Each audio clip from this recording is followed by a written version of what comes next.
3, 2, 1. Here we go! We're about to hit a little town called Kirtland. To have a country as successful as America, you have to have religious freedom.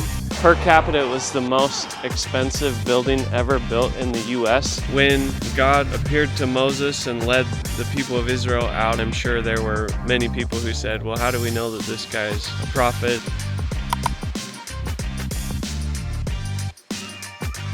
Gentlemen wise, we're about to hit a little town called Kirtland, and if we're thinking about American values, to have a country as successful as America, you have to have religious freedom so that people can live according to their conscience. This town was one of the first towns that the Church of Jesus Christ of Latter-day Saints went to after it was formed. The saints started gathering in Kirtland, and the history of this church is a great American story because of religious freedom. People in America were able to serve whatever religion they wanted to, including creating new religions. If you haven't heard of Joseph Smith, I definitely recommend looking him up. He was a great leader, he was a true believer, and really impressive person, in my opinion, because members of the church believe he was a prophet of God, same God of the Bible. And so, like I said, their first stop was Kirtland, and we're about to drive into Kirtland. We just got off of the freeway.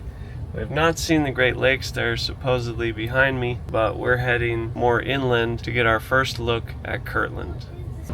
Historic Kirtland, right there. Got some construction. It's never an easy drive in a motorhome through smaller towns. They warned me that this plate would be here. Glad the motorhome made it over. Oh! Whoa, bonus! That's a building I have seen before. Never from this angle.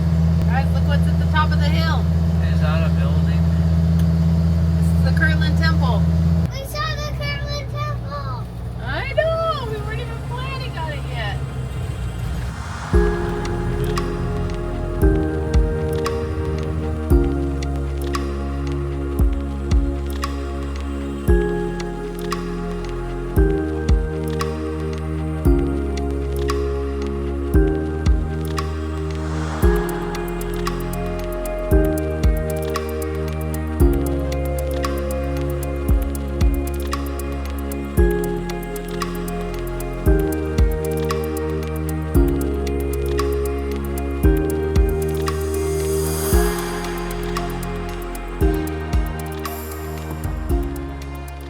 So we just did a walk through the temple.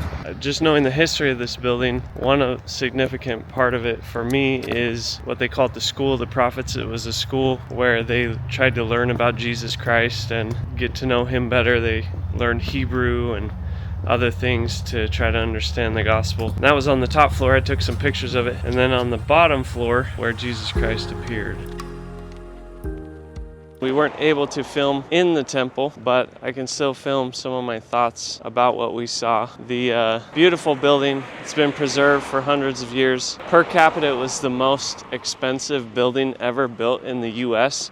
At the time it was completed, I think it was completed in 1836. But significant to our church was the vision of Jesus Christ after it was dedicated, which we believe fulfilled biblical prophecy when Christ appeared in his own house, as well as when Elijah came. But really the story that we're trying to tell today is that it was only because of religious freedom that these people could worship according to their conscience, and even then they faced persecution. However, because of their sacrifices and efforts, we now can worship how we feel and how we believe, and that's been a great thing for America, because if people don't feel that they can live according to their beliefs, then they're not going to be as productive in many other aspects of their life and in their success. So after here, the people were actually chased out of Kirtland and they ended up in Nauvoo, where they had some years of peace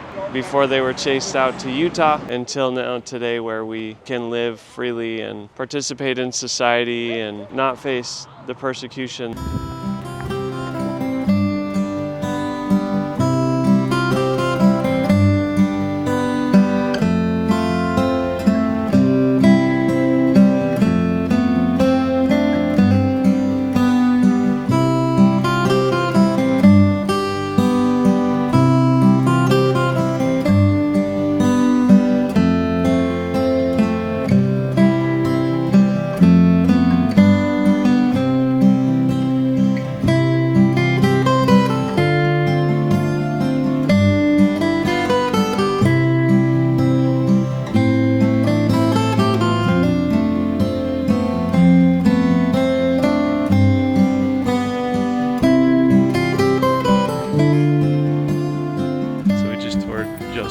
Abraham's home. This is where he translated part of the Book of Abraham, and also where he was when they were working on the bank of Kirtland. Gentlemen, wise, today I'm here in Kirtland, Ohio, and I'm going to show you how to tie the Boutonniere knot, which is number 43 in the top 50 knot.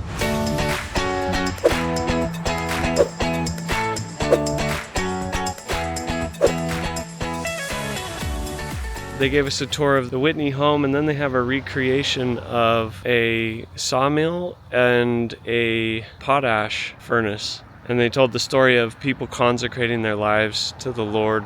Very interesting stories. People of faith, people who love Jesus Christ, consecrating their lives to Him and following who they believe to be a prophet. How does this go back to religious freedom? When God appeared to Moses and led the people of Israel, I'm sure there were many people who said, well, how do we know that this guy's a prophet? And government tried to suppress it, but true believers were able to follow their conscience, and God used that people to build up His righteous people. So to allow God to work among people on earth, we need a place where we can have religious freedom, and that allows people to prosper. And so hopefully this has been an opportunity to tell that story a little bit.